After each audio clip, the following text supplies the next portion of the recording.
panelists, starting with Mr. Ramesh Damani. Mr. Damani, as we all know, is a member of the Bombay Stock Exchange and has been on various, CNBC shows. You've seen him all on RD360 lately. He's also on the board of APTEC and the Ethics Committee of Bombay Stock Exchange. He's also going to be our lead for the panel discussion today. Our next panelist is Mr. Madhusudan Kela. I don't think he needs any introduction at all. His legendary experience and history with the Reliance Mutual Fund has been well known to all of us. And we all know that he's been there since they grew from 10,000 crores to 1 lakh crores in assets under management. We had a brief pause during the presentation, and that was because our next panelist is one of the biggest crowd pullers in the country. It's Mr. Rakesh Jhunjhunwala. Again, he doesn't need any introduction. I think the only thing we can say is he's one of the most well. And most importantly, he's been an early believer in the India growth story, and hence we also know him as the big bull.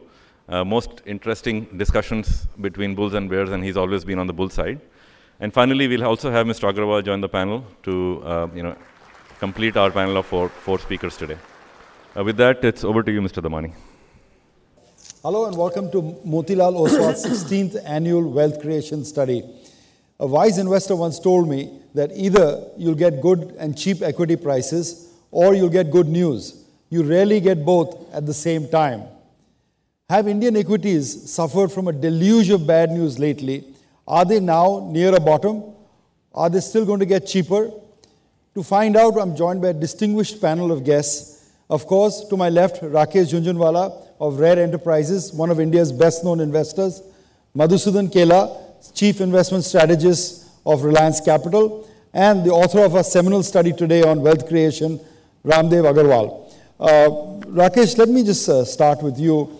The index went from 3,000 to 20,000 in a period of, say, 20 years on the back of reform, liberalization, growth.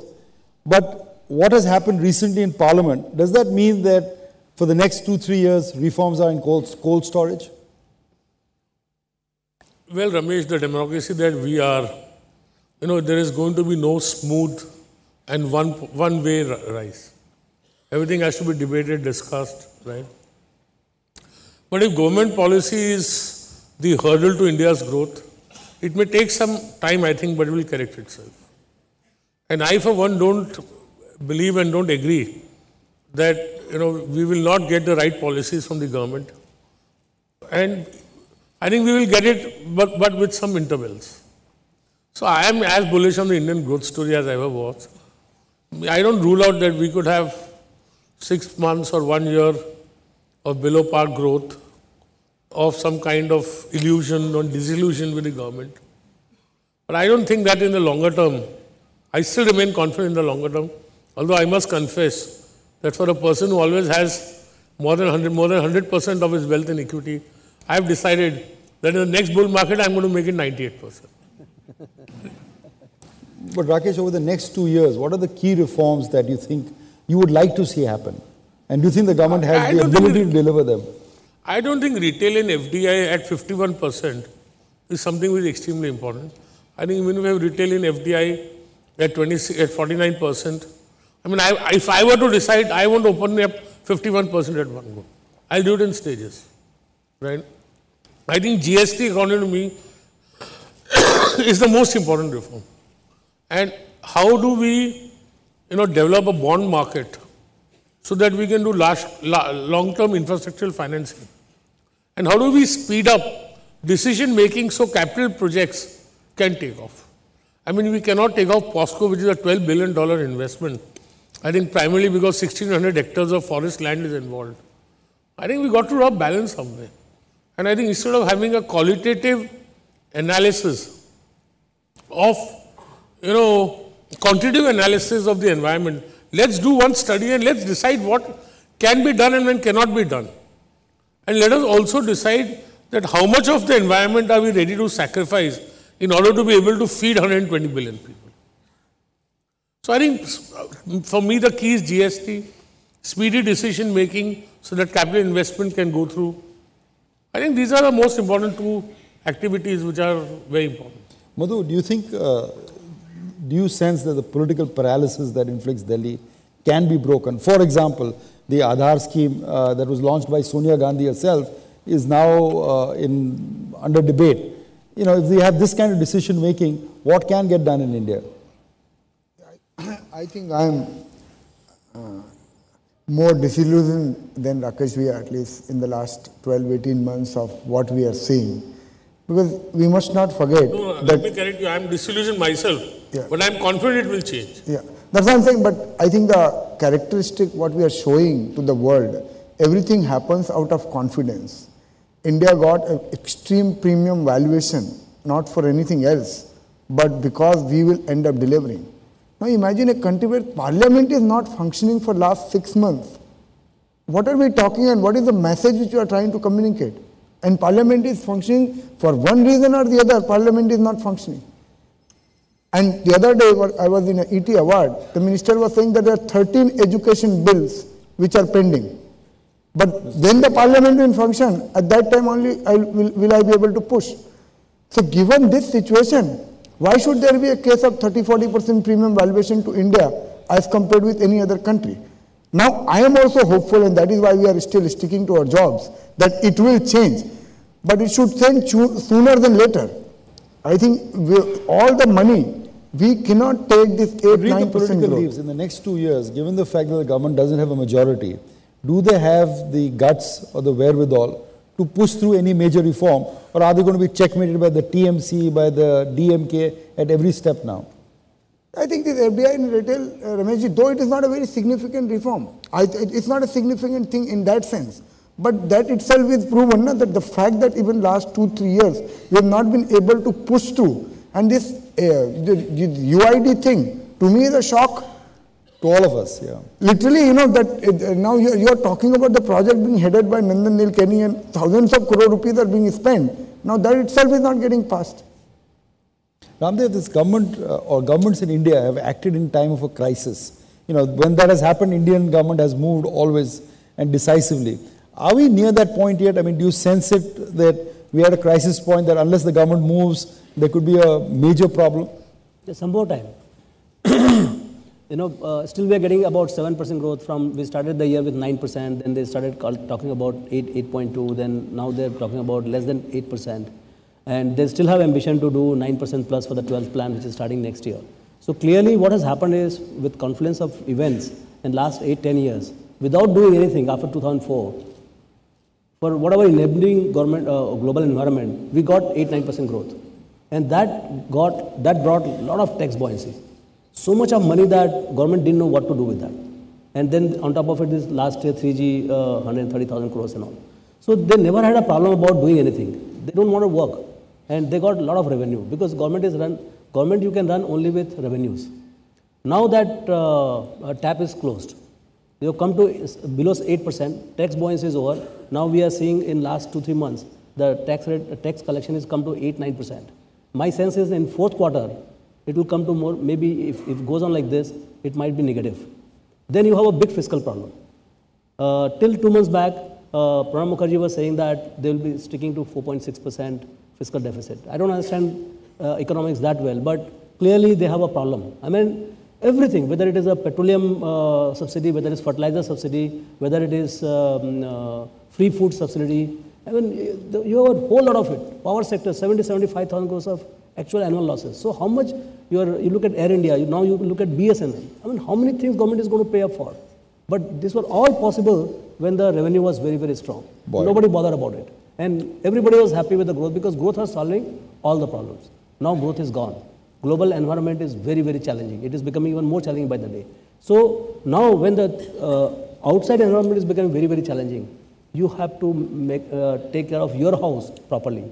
You have to deleverage, you have to take care of your rupee dollar, you have to take care of your decisions. I think once we go to below 6% and revenue starts drying up, it will happen. It will happen by the day. We have seen the mess in your export-import numbers, and we are seeing in the slowing down of fiscal revenues and all. You see, all the things will be set right. Without asking for it, they will start working. Well, Ramdev, I'm going to come back to you, Rakesh. One fingerprint of the crisis is the rupee dollar rate. It's gone berserk in the last few months. A, did that surprise you? And B, does that change your investment hypothesis in this country? If you look at different types of stocks, can you elaborate on that? Well, it did surprise me. I was a rupee bull. But seeing the sheer price movement, I personally feel there is a 75% chance that the rupee will lose further against the dollar. And I don't see the rupee going below, the dollar going below 48, 49, even 50 rupees easily. I think export industry, what has happened, that people were covered or hedged for the next 6 to 9 months. And everybody was, according to me, caught in surprise by the rise in the value of the dollar.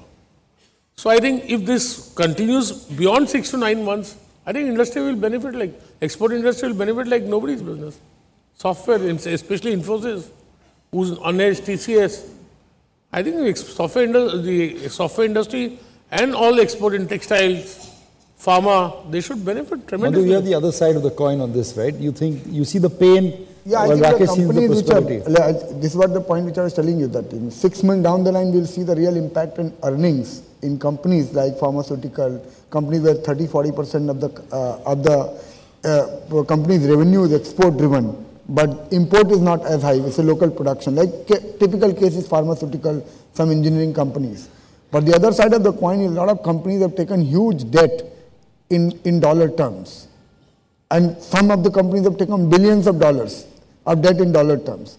So I don't agree. See, there maybe first year is going to be difficult. See, today I have a debt. Nobody has a debt unless or until you are not in export industry. For all export industry, the annual increase, the annual sale in dollar terms is surely more than the debt. Rakesh, there are a lot of domestic companies who do not have any export and have taken dollar loans. I don't think there are many. I will send you a list. Maybe. No, but there may be 100 companies, but the total amount may not be material. But there is material amount. I'm saying we can discuss individual companies, but I think that could be a problem. So when you are an investor, you clearly have to avoid these kind of companies. Specifically, as Ramdev ji was saying, some of them are still trading at higher valuation. So what is the hypothesis of this debt is that this will come back. So today I don't have to pay for this debt. It is 3 years down the line. Yeah. And every time when rupee went last time to 52 in 2008, it came back to 44. So a lot of people are not even providing for that kind of depreciation. They're saying that we'll provide for it. What if it doesn't come back? What if it goes to 55 from 52 rupees? So there will clearly be a challenge in one section of corporates. Yeah. But historically, see, all steel pricing, all aluminum pricing, all chemical pricing is based on world prices today. And if the rupee doesn't gain back against the value of the dollar, look at what will happen to Tata Steel. For Tata Steel, it will be a lottery. They have everything 100% in Indian is for them. That's right. And Tata Steel will finally be, what will happen to Reliance? Finally, everything is priced in dollars for them. There is import parity pricing. But for oil companies, it will be a disaster. Why? But for guy who's manufacturing oil, it's a lottery. For Kane, yes, for Kane. Kane will make money hands over heels. But the OMCs like BPCL, HPCL, IOCL. But Ramdev, let me ask you, in your view, you talk to so many corporates, what is a good exchange rate for India Inc.? Would you say 50 to 1 is a good exchange rate? Is there some golden mean that you think is good for India Inc. in terms of exchange rate? But can you accept anybody's opinion on what the exchange rate should be? I think except God, nobody knows. Yeah. Fair point, but maybe Ramdev is God. You know, like in last 10 years, people had seen very stable exchange rate. If you see, for the exchange rate has moved between 40 and 50. Actually, when it came down to 43 or 42, we went to meet Infosys and all. They said up to 42 somehow we'll manage, but below that it's going to be a deal breaker kind of. And see, we had a very inflationary last 7-8 years. So the competitive edge of the exports, which is very important in this globally integrated economy, has been getting eroded. So but the financial flows were so fantastic that you are getting FI flows of $30-40 billion every year, $25-30 billion. You are getting ECB as much you wanted. All the global banks, they were wanting to lend at LIBOR plus 200 bips as if there is no risk in India. So you got all kinds of capital flows. And capital flows and trade flows put together, there was enough foreign exchange balance to keep the rupee at 44 rupees. And somehow exports were also doing very well. But now, if you see, exports are suffering. And clearly, if you want to determine, typically currency should be determined on the basis of trade. And for last 10 years of massive inflation, now we must catch up with the kind of rupee dollar parity. And we have not reformed our infrastructure now, so that cost of production has gone down. Still remains high. But Ramdev, anecdotally, let me ask you this question. If the rupee depreciates as sharply it has, come say January 2012, a fund manager looking in New York will find Indian equities 30% cheaper YOY, plus 15% cheaper in terms of dollar rupee rates. So 50% cheaper, 45 to 50% cheaper. Aren't they going to just plow money back into Indian equities? I don't think it works. In fact, the first thing, the guys who are there, they are, going through their own pain of losing 35-40% of their year opening balance. So first, that pain has to be handled. Then after that, once the growth starts, see, the problem is the growth. If you don't grow at about 8%, now the entire infrastructure, entire expectations are built around 8% growth. And that 8% leads to very different levels of growth in the corporate earnings. You can see 35, 40%, 50% growth. In Titan kind of companies, 75, 80% kind of growth. These are the buoyancy of consumer spend. And that comes in a 8, 9% growth kind of situation. So as the growth goes down, a lot of things will change. A lot of things will change. If you go to sub 7%, it will be a different India. If I may add, I think FDI investors might find it very attractive. Essentially, if you're buying something for $1 million, and if you get it 30% cheaper, and if you really want to invest in India, I don't know about FII. I mean, everything is half price now. That is what they thought at 48 rupees. We don't know. See, FI investors have different compulsions. You are mark to market. If the currency goes down, your monthly, quarterly, yearly returns get impacted. But if you are an FDI investor and if you are thinking from a 10 or 20-year perspective, then obviously it's an opportunity for you. Right. Rakesh, in an interview that you had given around Diwali, you said the three things that you were going to look is you're going to look at inflation rates, you're going to look at what happens in Europe. Have you changed your views on, have you added some more worry factors for the next year or so? No, I also said about government policy. Government inaction. Third was the government policy. See, I personally think inflation, according to me, still remains the most and the foremost important consideration. Because, see, inflation is going to affect interest rates. And if interest rates come down, a large part of the beaten down part of the market, I think, will be able to revive. And also then the incentive to invest in equity will be much higher. And I, for Ramesh, feel that it's not the blue chips now who can take this market into a new high or a new level. Because whatever P ITC has or whatever P the other blue chips have, I don't think those price earning ratios can expand. Right? And then, okay, if ITC has 15% earnings growth, you'll have 15% growth in ITC's price next year. But ITC cannot, its price cannot double in 2 years from this level, or a year, so that the market really goes to a new level. So we got to get the beaten down stocks to perform. And I think the only way the beaten down stocks can perform, one of the very big important considerations is interest rates, which is dependent on inflation. Second thing I feel about Europe. But there has been some good news about inflation. I mean, in terms of food prices start coming down. Are you more hopeful that the rate will come down? Ramesh, I am no expert, but the RBI governor is very vociferous that inflation will come down. And being the hawkish nature that he has, I think he must be knowing something. That's why he's talking so vociferously that no interest rates will come down. But inflation will come down. So let's hope food inflation has come down substantially.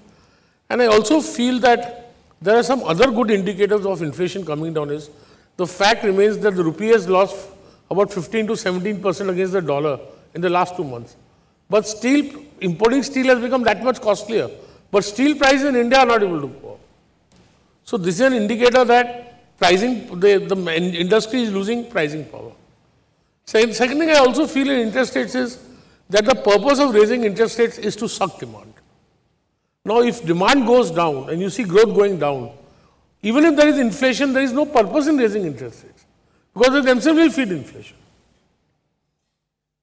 As far as Europe goes, I don't know, it's a drama. Let's see how it ends today. But now I am personally confident no country in Europe is going to default. They are not going to let that happen. And finally, the core is going to protect the peripheral countries.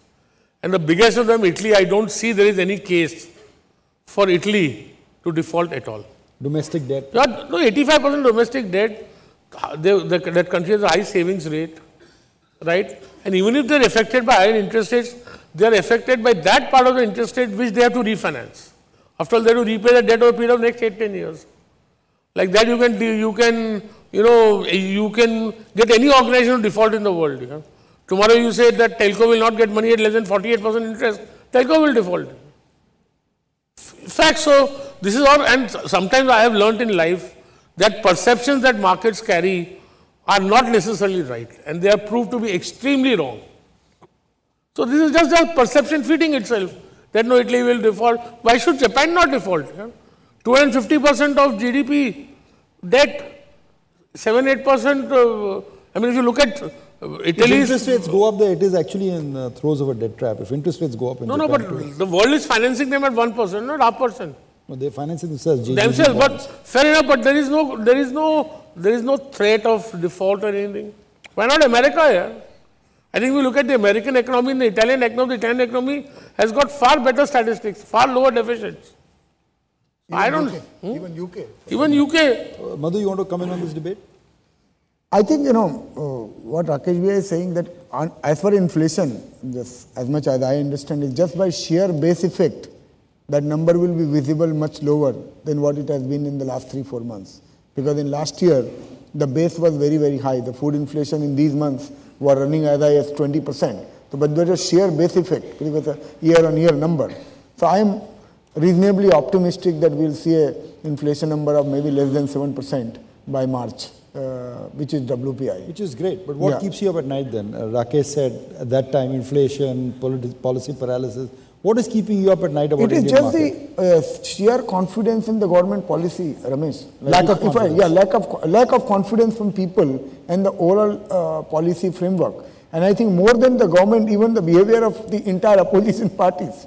If you look around, as I raised the subject now, when I look at the budget, what kind of budget it will be, I really get scared. As you know, if the fiscal deficit number? Yeah, fiscal deficit number, how they are going to finance it. And you in India, you require $80 to $100 billion of fund flow from foreigners to chip in a 8% growth. Now, that money can come in any form, FDI, whether it comes from NRI, it can come in any form. You still require. And that only comes if there is a confidence to put that money. So you're doubtful of that kind of number coming in? Yeah, I am doubtful if this policy paralysis doesn't stop and the decision making is not visible.